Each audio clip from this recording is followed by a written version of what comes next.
നമസ്കാരം. എല്ലാവർക്കും റൈറ്റേഴ്സ് IASന്റെ പുതിയൊരു വീഡിയോയിലേക്ക് സ്വാഗതം. നമ്മൾ ഇന്നത്തെ ക്ലാസ്സിൽ ചർച്ച ചെയ്യാൻ പോകുന്നത് സുപ്രധാന നിയമങ്ങൾ എന്ന് പറയുന്ന ഒരു ഭാഗമാണ് നമ്മൾ ചർച്ച ചെയ്യാൻ പോകുന്നത്. ഓക്കെ, സുപ്രധാന നിയമങ്ങൾ നമ്മൾ കഴിഞ്ഞ 2 ക്ലാസ്സുകളിലായിട്ട് സുപ്രധാന നിയമമായിട്ട് ബന്ധപ്പെട്ട ടോപ്പിക്കുകൾ നമ്മൾ ചർച്ച ചെയ്യുന്നുണ്ട്. അപ്പം LDC പോലുള്ള അതുപോലെ തന്നെ LGS പോലുള്ള ഡിഗ്രി ലെവൽ പരീക്ഷകൾക്ക് പ്രധാനപ്പെട്ട ഒരു ഭാഗമാണ് സുപ്രധാന നിയമങ്ങൾ എന്ന് പറയുന്നത്. ഒരുപാട് തരത്തിലുള്ള പ്രസ്താവന രീതിയിലുള്ള ചോദ്യങ്ങൾ നമുക്ക് പ്രതീക്ഷിക്കാവുന്ന ഒരു ഏരിയ കൂടിയാണ് സുപ്രധാന നിയമങ്ങൾ എന്ന് പറയുന്നത്. നമ്മൾ ഇന്ന് ആ സുപ്രധാന നിയമങ്ങളിനകത്തിലെ വിവരാവകാശ നിയമം എന്ന് പറയുന്ന ടോപ്പിക്കാണ് നമ്മൾ ഇന്ന് ചർച്ച ചെയ്യാൻ പോകുന്നത്. അപ്പൊ നമുക്ക് നേരെ വീഡിയോയിലേക്ക് കിടക്കാം, നമുക്ക് സമയം കളയാം. ഓക്കെ, അപ്പൊ നമുക്ക് ആദ്യം മനസ്സിലാക്കേണ്ടത് എന്താണ് വിവരാവകാശം എന്ന് പറയുന്ന ടേം ആണ്. നമുക്ക് ആദ്യം മനസ്സിലാക്കേണ്ടത് എന്താണ് വിവരാവകാശം നമുക്ക് നോക്കാം. ഓക്കെ, അപ്പം ഈ പേരിൽ തന്നെ ഉണ്ടല്ലേ, വിവരം അവകാശം, ഇൻഫർമേഷൻ ഉണ്ട്, റൈറ്റ് ഉണ്ട് അല്ലെ. അപ്പം ഇൻഫർമേഷന് വേണ്ടിയിട്ടുള്ള റൈറ്റ് അല്ലെങ്കിൽ ഇൻഫർമേഷൻ കിട്ടാൻ വേണ്ടിയിട്ടുള്ള റൈറ്റ് നമുക്ക് വളരെ സിമ്പിൾ ആയിട്ട് ആ ടേമിൽ നമുക്ക് പറയാൻ പറ്റും അല്ലെ. അപ്പൊ ഇവിടെ നമുക്ക് മനസ്സിലാക്കേണ്ടത് ഇൻഫർമേഷൻ അല്ലെങ്കിൽ വിവരം എന്ന് പറയുന്നത് എന്തുമായിട്ട് ബന്ധപ്പെട്ട വിവരമാണ്. ഓക്കെ, അവകാശം നമ്മളുടെയാണ് നമുക്കറിയാം. ഓക്കെ, വിവരം എന്ന് പറയുന്നത് എന്തുമായിട്ട് ബന്ധപ്പെട്ടതാണ്, അത് എവിടെയുള്ള വിവരമാണ്, എന്തുമായിട്ട് കണക്ട് ചെയ്തിരിക്കുന്നതാണ്, ഇങ്ങനെയൊക്കെയാണ് നമ്മൾ അറിഞ്ഞിരിക്കേണ്ടത്. ബാക്കി അവകാശം നമ്മളുടെയാണ് നമുക്കറിയാം. അപ്പം വിവരാവകാശത്തിന് നമുക്ക് ചെറിയൊരു ഡെഫിനേഷൻ നമുക്ക് തുടങ്ങാം. ഇത്രേ ഉള്ളൂ: പൊതു അധികാരികളുടെ നിയന്ത്രണത്തിലുള്ള വിവരങ്ങളിലേക്ക് ഇന്ത്യയിലെ പൗരന്മാർക്ക് പ്രവേശനം നൽകുക എന്നതാണ് വിവരാവകാശം എന്ന് പറയുന്നത്. ഓക്കെ, എന്താണ്? പൊതു അധികാരികളുടെ നിയന്ത്രണത്തിലുള്ള വിവരങ്ങളിലേക്ക്. അപ്പൊ പൊതു അധികാരികളുടെ നിയന്ത്രണത്തിലുള്ള വിവരങ്ങൾ എന്ന് പറയുമ്പോൾ ഈ വിവരങ്ങൾ ബന്ധപ്പെട്ടിരിക്കുന്നത് ഇന്ത്യയിൽ പ്രവർത്തിക്കുന്ന സർക്കാർ ഓഫീസുകളുമായിട്ടാണ് അല്ലെ. ഇവിടെയാണല്ലോ പൊതു അധികാരികൾ പ്രവർത്തിക്കുന്നത് അല്ലെ. അത് പൊതുവായിട്ടുള്ള സ്ഥാപനങ്ങൾ അല്ലെ, അതായത് പ്രത്യേകിച്ച് വേർതിരിവൊന്നും ഇല്ലാത്ത പൊതുവായിട്ട് പ്രവർത്തിക്കുന്ന, ഉദാഹരണത്തിന് ഒരു സ്കൂൾ എടുക്കാന്ന് വിചാരിച്ചു. ഇപ്പൊ സ്കൂൾ എടുത്തു കഴിഞ്ഞാൽ ആ സ്കൂള് ഒരു പൊതുവായിട്ട് പ്രവർത്തിക്കുന്ന സ്ഥാപനമാണ്. ഓക്കെ, അപ്പം അതുപോലെ തന്നെ ആ സ്കൂളിന് ഒരു പൊതു അധികാരിയാണുള്ളത്, ഒരു HM, ഹെഡ് മാസ്റ്റർ, അല്ലെന്നുണ്ടെങ്കിൽ പ്രിൻസിപ്പാള്, ഇങ്ങനെ നിൽക്കുന്ന പൊതു അധികാരികളുള്ള ഒരു സ്ഥാപനമാണ് ഒരു സ്കൂൾ എന്ന് പറയുന്നത്. അങ്ങനെ പൊതു അധികാരികളുടെ നിയന്ത്രണത്തിലുള്ള അദ്ദേഹം മാനേജ് ചെയ്യുന്ന വിവരങ്ങളിലേക്ക് നമുക്ക് കൂടി ഇന്ത്യയിലെ മറ്റു പൗരന്മാർക്ക്, ഇന്ത്യയിലെ പൗരന്മാർക്ക് പ്രവേശനം നൽകുക മീൻസ് ഇത്രേ ഉള്ളൂ. ആ പൊതുവിവരങ്ങൾ പൗരന്മാർക്ക് ആക്സസിബിൾ ആകുന്ന തരത്തിലേക്ക് എത്തിക്കുക അല്ലെങ്കിൽ ആക്സസിബിൾ ആകുന്ന അവസരമാണ് അതിനെ നമ്മൾ എന്തെന്ന് പറയുന്നത്, വിവരാവകാശം എന്ന് പറയുന്നത്. അതായത് ഇന്ത്യയിലെ പൊതുഭരണവുമായിട്ട് ബന്ധപ്പെട്ട വിവരങ്ങൾ നമ്മൾക്ക് പൗരന്മാർക്ക് ഉപയോഗിക്കാൻ കഴിയുന്ന അല്ലെങ്കിൽ പൗരന്മാർക്ക് ഉപയോഗിക്കാൻ മനസ്സിലാക്കാൻ പറ്റുന്ന ആ ഒരു അവകാശത്തെയാണ് നമ്മൾ വിവരാവകാശം എന്ന് പറയുന്നത്. അപ്പൊ ഞാൻ പറഞ്ഞത് ഇതൊരു അവകാശമാണ്. ആരുടെ അവകാശമാണ്? ഇന്ത്യയിലെ പൗരന്മാരുടെ അവകാശമാണ്. എന്തിനു വേണ്ടിയുള്ള അവകാശമാണ്? പൊതു അധികാരികളുടെ നിയന്ത്രണത്തിലുള്ള സ്ഥാപനങ്ങളിലെ വിവരങ്ങൾ നമ്മൾക്ക് കൂടി, പൗരന്മാർക്ക് കൂടി എത്തിക്കുക അല്ലെങ്കിൽ അവർക്ക് കൂടി ഉപയോഗിക്കാൻ കഴിയുക എന്ന അവകാശം, അതാണ് എന്ത്? വിവരാവകാശം എന്ന് പറയുന്നത്. ഓക്കെ, ഭരണഘടനയുടെ ആർട്ടിക്കിൾ 19 പ്രകാരമുള്ള മൗലിക അവകാശമായ അഭിപ്രായ സ്വാതന്ത്ര്യത്തിൽ നിന്നാണ് വിവരാവകാശം ഉരുത്തിരിഞ്ഞത്. ഓക്കെ, ഈ വിവരാവകാശം എന്ന് പറയുന്ന ഒരു കോൺസെപ്റ്റ് എങ്ങനെയാണ് ഉണ്ടായെന്ന് ചോദിച്ചു കഴിഞ്ഞാൽ അതിന്റെ പിന്നിൽ പ്രവർത്തിച്ച ഒരേ ഒരു ആർട്ടിക്കിളാണ് ആർട്ടിക്കിൾ 19 എന്ന് പറയുന്നത്. ഓക്കെ, നമുക്കറിയാം ആർട്ടിക്കിൾ 19 എന്ന് പറഞ്ഞു കഴിഞ്ഞാൽ എന്താണ്? അത് അഭിപ്രായ സ്വാതന്ത്ര്യമാണ് അല്ലെ. ഓക്കെ, എന്ത് കാര്യത്തെക്കുറിച്ച് നമ്മളുടെ അഭിപ്രായങ്ങൾ പ്രകടിപ്പിക്കാനുള്ള ഒരു സ്വാതന്ത്ര്യമാണ് എന്ത്? ആർട്ടിക്കിൾ 19 പറയുന്നത് അല്ലെ, ഫ്രീഡം ഓഫ് എക്സ്പ്രഷൻ പറയുന്നത്. ഓക്കെ, അതാണ് വിവരാവകാശത്തിന്റെ പിന്നിൽ പ്രവർത്തിച്ചത്. ഇത്രേ ഉള്ളൂ, സിമ്പിൾ ലോജിക്ക്. നമ്മൾ ഒരുപാട് കടന്നു കയറി ചിന്തിക്കേണ്ട, ഇത്രേ ഉള്ളൂ. അതായത് ഒരു വ്യക്തിക്ക് അഭിപ്രായം പറയണമെങ്കിൽ അതിന് എന്തിനെങ്കിലും ഒരു വിഷയത്തെ കുറിച്ചായിരിക്കും അഭിപ്രായം പറയുന്നത്. പ്രത്യേകിച്ച് പൊതുഭരണത്തെ കുറിച്ച് അഭിപ്രായം പറയണമെന്നുണ്ടെങ്കിൽ ആ പൊതുഭരണവുമായിട്ട് ബന്ധപ്പെട്ട വിവരങ്ങൾ അദ്ദേഹത്തിന് മനസ്സിലാക്കാൻ പറ്റണം അല്ലെ. നമുക്ക് പൊതുഭരണവുമായിട്ട് ബന്ധപ്പെട്ട കാര്യങ്ങൾ മനസ്സിലാക്കിയെങ്കിൽ മാത്രമേ നമുക്ക് അഭിപ്രായം പറയാൻ പറ്റുള്ളൂ ഇല്ലേ. അപ്പൊ പൊതുഭരണവുമായിട്ട് ബന്ധപ്പെട്ട വിവരങ്ങൾ നമുക്ക് കിട്ടാൻ പറ്റത്തില്ല എന്നുണ്ടെങ്കിൽ നമുക്ക് അഭിപ്രായം പറയാനും പറ്റില്ല. അപ്പോൾ ആർട്ടിക്കിൾ 19 നിലനിൽക്കണമെന്നുണ്ടെങ്കിൽ വിവരാവകാശം ഉണ്ടായിരിക്കണം. ഈ വിവരാവകാശവും ആർട്ടിക്കിൾ 19 നേരെ കണക്റ്റഡ് ആണ്. ഓക്കെ, ഒന്നുണ്ടെങ്കിൽ മാത്രമേ മറ്റൊന്നിന് സാധ്യതയുള്ളൂ. അതുകൊണ്ട് നമുക്ക് പറയാൻ പറ്റും ഭരണഘടനയിലെ ആർട്ടിക്കിൾ 19 പ്രകാരമുള്ള മൗലികാവകാശമായ അഭിപ്രായ സ്വാതന്ത്ര്യം, അതിൽ നിന്നാണ് വിവരാവകാശം എന്ന് പറയുന്ന ഒരു കോൺസെപ്റ്റ് ഉണ്ടായത്. ഓക്കെ, അപ്പൊ ഞാൻ ഇത്രയും പറഞ്ഞ പോയിന്റ്സ് നിങ്ങൾക്ക് മനസ്സിലായെന്ന് വിശ്വസിക്കുന്നു. അപ്പം ഞാൻ ജസ്റ്റ് ഡെഫിനിഷൻ മാത്രമാണ് പറഞ്ഞത്. എന്താണ് വിവരാവകാശം എന്നും വിവരാവകാശം എന്ന് പറയുന്ന ഒരു ഐഡിയോളജി വരാൻ കാരണമായ ആർട്ടിക്കിൾ ഏതാണ്, ഇന്ത്യൻ കോൺസ്റ്റിറ്റ്യൂഷനിലെ ആർട്ടിക്കിൾ ഏതാണ്, ഈ രണ്ട് കാര്യങ്ങൾ മാത്രമാണ് ഞാൻ ആദ്യഘട്ടത്തിൽ പറഞ്ഞത്. ഓക്കെ, അപ്പൊ നമുക്ക് വീഡിയോ കണ്ടിന്യൂ ചെയ്യാം. ഓക്കെ, അടുത്തതെന്ന് പറയുന്നത് വിവരാവകാശ നിയമം എന്താണെന്നാണ് പറയുന്നത്. അപ്പൊ വിവരാവകാശം നമ്മൾ പഠിച്ചു, ഇനി നമുക്ക് വിവരാവകാശ നിയമം എന്താണെന്ന് പഠിക്കാം. ഇത്രേ ഉള്ളൂ. സിമ്പിൾ ആയിട്ട് ചിന്തിക്കുമ്പോൾ ഒന്നും നമുക്ക് ഒരുപാട് ആലോചിക്കേണ്ട കാര്യമൊന്നുമില്ല. വിവരാവകാശം എന്താന്ന് നമുക്ക് മനസ്സിലായി അല്ലെ? നമ്മൾക്കുള്ള അവകാശമാണ്. എന്തിന്? പൊതു ഭരണത്തിൽ അല്ലെങ്കിൽ പൊതു അധികാരിയുടെ ഒരു നിയന്ത്രണത്തിൽ വരുന്ന വിവരങ്ങൾ നമുക്ക് കിട്ടാനുള്ള നമ്മുടെ അവകാശമാണ്. അതാണ് വിവരാവകാശം. ഇപ്പൊ വിവരാവകാശ നിയമം എന്ന് പറയുമ്പോൾ എന്താണ്? ഈ അവകാശത്തെ ഒരു നിയമം കൊണ്ട് സംരക്ഷിക്കുക അല്ലെ? ഈ അവകാശത്തെ സാധൂകരിക്കാൻ വേണ്ടി, നിയമപരമായിട്ട് സംരക്ഷണം കൊടുക്കാൻ വേണ്ടിയിട്ട് ഒരു നിയമം കൊണ്ടുവരുന്നു. ആ നിയമത്തെയാണ് നമ്മൾ എന്തെന്ന് പറയുന്നത്? വിവരാവകാശ നിയമം എന്ന് പറയുന്നത്. സിമ്പിൾ അല്ലേ? അതായത് നമുക്ക് വിവരാവകാശമുണ്ട്, വിവരങ്ങൾ നമുക്ക് കിട്ടാനുള്ള അവകാശം നമ്മൾക്കുണ്ട്. നമ്മളുടെ അവകാശത്തിന് ഒരു ലീഗൽ സാങ്ക്ടി കൊടുക്കുക അല്ലെ? ഒരു ലീഗാലിറ്റി, ഒരു ലീഗലി ഒരു സപ്പോർട്ട് കൊടുക്കുക. അതിന് വേണ്ടിയിട്ട് കൊണ്ടുവന്ന നിയമമാണ് വിവരാവകാശ നിയമം എന്ന് പറയുന്നത്. ഓക്കെ, ഡെഫിനേഷൻ ഇതിനകത്ത് കൊടുത്തിരിക്കുന്ന ഡെഫിനേഷൻ നമുക്ക് നോക്കാം. ഇന്ത്യയിലെ പൊതുഭരണവുമായി ബന്ധപ്പെട്ട വിവരങ്ങൾ അറിയുവാനുള്ള അവകാശങ്ങൾ സ്ഥാപിച്ചെടുക്കുന്ന നിയമമാണ് വിവരാവകാശ നിയമം. അതായത് നമ്മൾക്ക് ഈ പൊതുഭരണവുമായിട്ട് ബന്ധപ്പെട്ട വിവരങ്ങൾ നമുക്ക് അറിയാനുള്ള അവകാശമുണ്ട്. ഓക്കെ, ഈ അവകാശത്തെ ഒരു നിയമം കൊണ്ട് നമ്മൾ ഊട്ടിയുറപ്പിക്കുന്നതാണ്, അതിനുവേണ്ടിയുള്ള നിയമമാണ് എന്ത്? വിവരാവകാശ നിയമം എന്ന് പറയുന്നത്.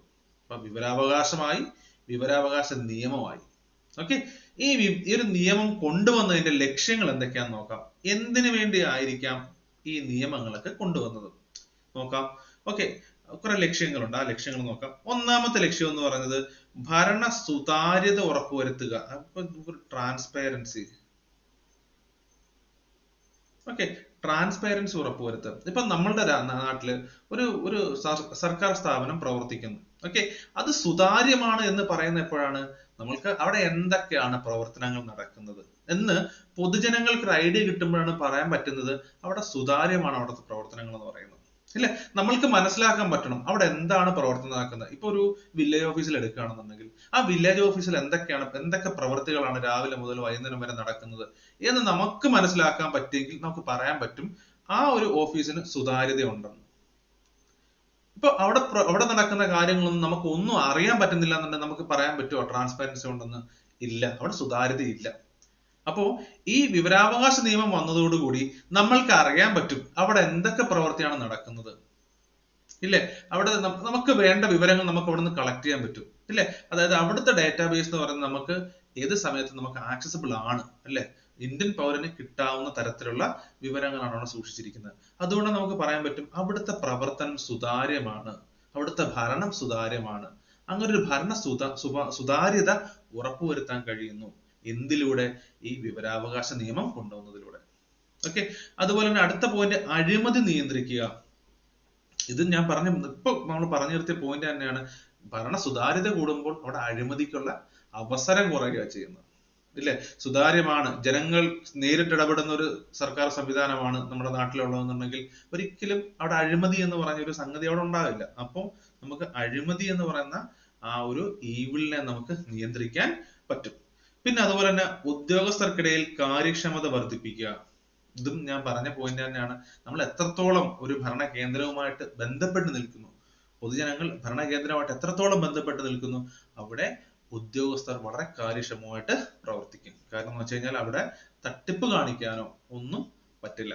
അതുപോലെ തന്നെ ഉത്തരവാദിത്ത ബോധം ഉണ്ടാക്കുക. നമ്മളിലൊരു റെസ്പോൺസിബിലിറ്റി ഉണ്ടാവും, നമുക്കൊരു അക്കൗണ്ടബിലിറ്റി ഉണ്ടാവും. ഓക്കെ, സൊസൈറ്റി നടക്കുന്ന കാര്യങ്ങളിനകത്തും നമ്മളുടെ ഭരണ വ്യവസ്ഥയിൽ നമുക്ക് നമ്മളുടേതായിട്ടൊരു ഉത്തരവാദിത്ത ബോധം നമുക്ക് കാണിക്കാൻ പറ്റും. അത് വിവരാവകാശ നിയമം ഉദ്ദേശിക്കുന്ന അല്ലെങ്കിൽ കൊണ്ടുവരുന്ന ഒരു ലക്ഷ്യങ്ങളാണ്. അപ്പൊ ഈ ഭാഗത്തുനിന്ന് നമുക്ക് ചോദ്യം നമുക്ക് പ്രതീക്ഷിക്കാൻ പറ്റുന്ന വെച്ച് കഴിഞ്ഞാൽ താഴെ പറയുന്നവയിൽ വിവരാവകാശ നിയമത്തിന്റെ ലക്ഷ്യങ്ങളിൽ പെടാത്തത് എന്ത് എന്ന് നമുക്ക് ചോദിക്കാം. അങ്ങനെയുള്ള ചോദ്യം നമുക്ക് വരും. അപ്പം നമ്മൾ ഈ ലക്ഷ്യങ്ങൾ കൃത്യമായിട്ട് മനസ്സിലാക്കിയിരുന്നു കഴിഞ്ഞാൽ ആ ഭാഗത്തുനിന്ന് വരുന്ന ചോദ്യങ്ങൾ നമുക്ക് വളരെ അനായാസം നമുക്ക് ട്രാക്ക് ചെയ്യാവുന്നതാണ്. അപ്പോൾ ഇത് കൃത്യമായിട്ട് ആ ഒരു ഏരിയ നന്നായിട്ടൊന്ന് മനസ്സിലാക്കി മുന്നോട്ട് പോകാം. അപ്പോൾ വിവരാവകാശ നിയമമായി അതിന്റെ ലക്ഷ്യങ്ങളാണ്.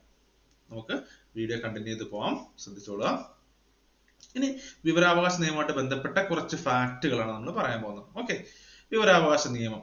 ഓക്കെ, ഈ വിവരാവകാശ നിയമം 2005 ജൂലൈ 15 പാർലമെന്റ് പാസാക്കി 2005 ഒക്ടോബർ 12 നടപ്പിലാക്കി.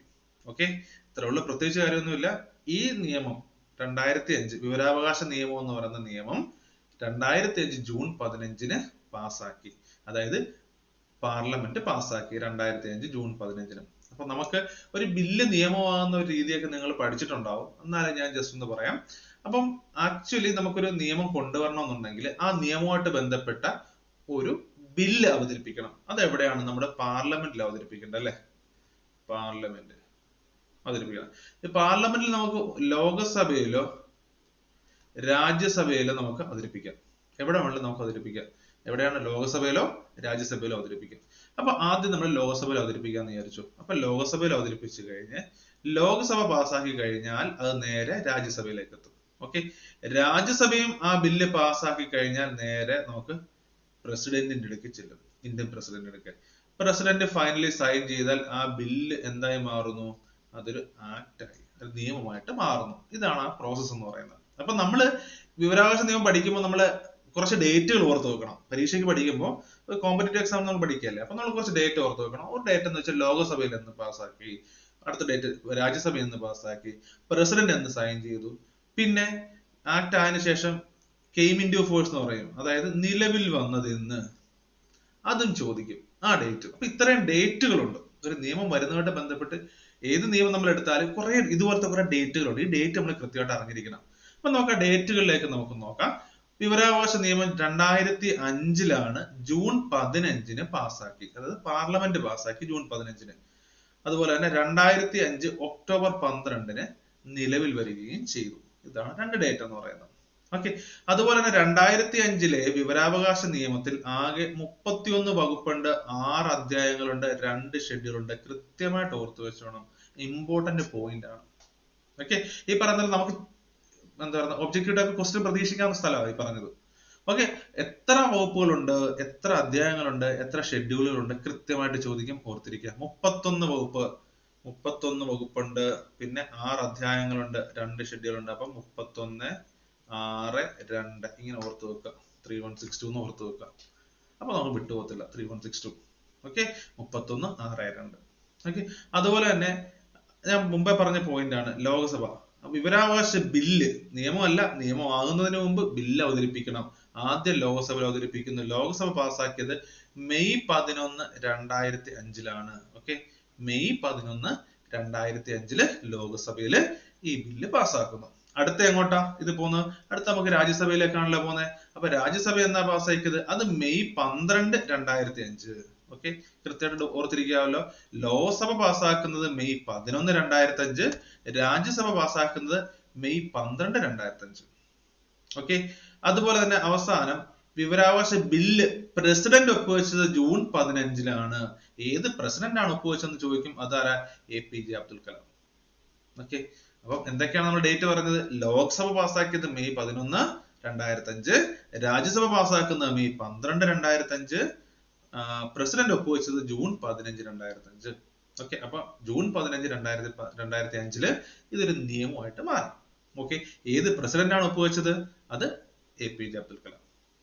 ഓക്കെ, അതുപോലെ തന്നെ ഇന്ത്യയിൽ ആദ്യമായി വിവരാവകാശ നിയമം എന്ന ആശയം മുന്നോട്ട് വെച്ചത് ആരെന്ന് ചോദിച്ചു കഴിഞ്ഞാൽ അത് VP സിംഗ് ആണ് 1990. ഓക്കെ, അപ്പൊ വിവരാവകാശം എന്ന് പറയുന്ന പോലെ വിവരാവകാശ നിയമം എന്ന് പറയുന്ന ഒരു ഐഡിയോളജി അല്ലെങ്കിൽ അങ്ങനെ ഒരു ആശയം മുന്നോട്ട് വെക്കുന്നത് VP സിംഗ് 1990. അതുപോലെ തന്നെ ഇന്ത്യയിൽ വിവരാവകാശ നിയമം നിലവിൽ വരാൻ കാരണമായ സംഘടന എന്ന് ചോദിച്ചു കഴിഞ്ഞാൽ അത് മസ്ദൂർ കിസാൻ ശക്തി സംഘടന എന്ന് പറയുന്ന ഒരു സംഘടനയാണ്. വിവരാവകാശ നിയമം നിലവിൽ വരുന്നതിന് വേണ്ടി അതിന് കാരണമായ ഒരു ഓർഗനൈസേഷൻ എന്ന് പറയുന്നത് ഏതാണ്? മസ്ദൂർ കിസാൻ ശക്തി സംഘടൻ എന്ന് പറയുന്ന ഒരു ഓർഗനൈസേഷൻ ആണ്. ഓക്കെ, ഇതൊക്കെ റിപ്പീറ്റഡ് ക്വസ്റ്റ്യൻ, ഇത് പലതവണ ചോദിച്ചിട്ടുള്ള ചോദ്യങ്ങളാണ് ഈ പറയുന്നത്. ഏത് സംഘടനയാണ് പിന്നിൽ പ്രവർത്തിച്ചതെന്നൊക്കെ പറഞ്ഞ ചോദ്യങ്ങൾ ഒരുപാട് തവണ ആവർത്തിച്ചു വന്നതാണ്. അപ്പൊ നമ്മൾ അതും പഠിക്കുക. അതോടൊപ്പം തന്നെ ഡെപ്തിൽ നമുക്ക് കാര്യങ്ങൾ മനസ്സിലാക്കി പോകാം. അപ്പൊ അത് നമുക്ക് പ്രതീക്ഷിക്കുന്നത് ഏതാണ്? പ്രസ്താവന രീതിയിലുള്ള ചോദ്യങ്ങളാണ് നമ്മൾ പ്രതീക്ഷിച്ചു പോകുന്നത്. നമുക്ക് അവിടെയാണ് നമുക്ക് സ്കോർ ചെയ്യേണ്ടത്. അപ്പം കാര്യങ്ങൾ ഡെപ്തിൽ മനസ്സിലാക്കി മുന്നോട്ട് പോകാം. ഓക്കെ, ഈ ഡേറ്റുകൾ ഞാൻ ഈ പറഞ്ഞ മെയ് 11, മെയ് 12, ജൂൺ 15, ഒക്ടോബർ 12, ഇത്രയും ഡേറ്റുകൾ നിങ്ങൾ കൃത്യമായിട്ട് ഈ നിയമവുമായിട്ട് ബന്ധപ്പെട്ട് ഓർത്തിരിക്കണം. ഓക്കെ, പിന്നെ എന്തൊക്കെയാണ് ഇതിനകത്തുള്ള പ്രൊവിഷൻസ് എന്നൊക്കെ അത് വരുന്നുണ്ട്, അതൊക്കെ പറയാം. ഓക്കെ, അപ്പൊ നിങ്ങൾക്ക് ഇത്രയും മനസ്സിലായെന്ന് വിശ്വസിക്കുന്നു. നമുക്ക് മുന്നോട്ട് പോകാം. ഓക്കെ, അതുപോലെ തന്നെ 2005 വിവരാവകാശ നിയമം ആദ്യമായി നിലവിൽ വന്ന സംസ്ഥാനം ഏതെന്ന് ചോദിച്ചാൽ രാജസ്ഥാനാണ്. അതുപോലെ രണ്ടാമതായിട്ട് വന്നത് അത് ഗോവയാണ്. അത് കൺഫ്യൂഷന് വേണ്ടി ചിലപ്പോൾ ചോദിച്ചേക്കാം, ചിലപ്പോൾ നിങ്ങളെ ഒന്ന് തെറ്റിക്കാൻ വേണ്ടിയിട്ടൊക്കെ ചോദിച്ചേക്കാം. ആദ്യമായിട്ട് 2005 വിവരാവകാശ നിയമം നിലവിൽ വന്നത് രാജസ്ഥാനിലാണ്. രണ്ടാമത്തെ സ്റ്റേറ്റ് അത് ഗോവയാണ്.